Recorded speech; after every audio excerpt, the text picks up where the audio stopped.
বৈষম্য ছাত্র আন্দোলনের পরিচয় দিয়ে, সমন্বয়ক পরিচয় দিয়ে একটি গ্রুপ সাবেক যে একটি বাসা হতে, একটি অস্ট্রেলিয়ান প্রবাসী আবু জাফর নামে একজন ব্যক্তির বাসা হতে গত 17 তারিখে তারা সকাল 10 ঘটিকার সময় যে 50 লক্ষ টাকা চাঁদা দাবি করে, যে 50 লক্ষ টাকা না দিলে তারা পুলিশ বা সেনাবাহিনী দিয়ে তাদেরকে গ্রেপ্তার করবে। তারা পূর্বে আওয়ামী লীগ করতো।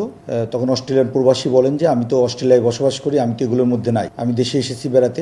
তখন ওনার কাছ থেকে 10 লক্ষ টাকা ভয়ভীতি প্রদর্শন করে 10 লক্ষ টাকা দাবি করে, গ্রহণ করে। পরবর্তীতে উনি বিষয়টি পুলিশকে অবহিত করে না। পরবর্তীতে আরও 2 দিন পরে পুনরায় তারা বাকি 40 লক্ষ টাকা আনার জন্য যায়।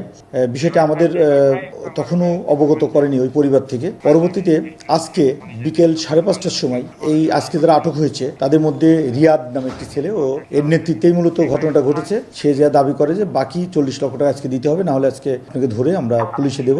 ওই অস্ট্রেলিয়ান প্রবাসী, ওনার নাম আবু জাফর, উনি তখন আমাদেরকে সংবাদ দেন যে সাহায্যের জন্য। তখন আমাদের একটি টিম সেখানে হাজির হয়ে ঘটনাস্থল থেকে হাতে নাতে 5 জনকে আটক করে। তার মধ্যে নেতৃত্ব দিয়েছিল আব্দুর রাজ্জাক রিয়াদ, সে একটি প্রাইভেট বিশ্ববিদ্যালয়ে পড়ে, এবং বাকিরাও তার সহযোগী। আর প্রথম দিন ঘটনায় যারা ছিলেন তাদের মধ্যে একজন আজকে ছিল না, মোট 5 জন ছিল। আমরা 5 জনকে আটক করি। আমরা এখনো পরিচয়গুলো শনাক্ত করার চেষ্টা করছি। কিছুক্ষণ আগেই তাদের গ্রেপ্তার করা হয়েছে। তারা তাদের পরিচয়, রাজনৈতিক পরিচয় আছে কিনা, এগুলো আমরা পরবর্তীতে যাচাই করে আমরা দিব।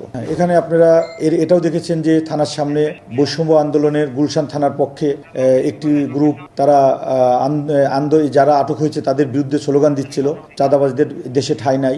বৈষম্য আন্দোলনের গুলশান থানা শাখার নেতৃবৃন্দ এরা থানার সামনে বিক্ষোভ প্রদর্শন করছিলেন যে কোনো চাঁদাবাজদের কোনো ঠাঁই নাই। যারা আটক হয়েছে তাদের বিরুদ্ধে স্লোগান দিচ্ছিল। একজনের নাম আব্দুর রাজ্জাক রিয়াদ, আরেকজনের নাম সাদমান সর্দার, সেও প্রাইভেট প্রেসিডেন্সি ইউনিভার্সিটিতে পড়ে। তারপর একজনের নাম সিয়াম, সেও একটি প্রাইভেট বিশ্ববিদ্যালয়ে পড়ে। ইব্রাহিম হোসেন আছে, সেও একটি প্রাইভেট বিশ্ববিদ্যালয়ে পড়ে। আরেকজন আছে আমিনুল ইসলাম, সে কলেজে পড়ে। হ্যাঁ, সবাই শিক্ষার্থী। 4 জন প্রাইভেট বিশ্ববিদ্যালয়ে পড়ে প্রেসিডেন্সি ইউনিভার্সিটিতে, আর বাকি একজন পড়ে হলো একটি কলেজে, আর একজন পড়ে উত্তরাতে একটা ইউনিভার্সিটিতে। সুজন, চল তো বাড়ির কাজটা দেখে আসি। বাড়ির কাজ তো প্রায় শেষ, আগামী মাসেই উঠতে পারবো।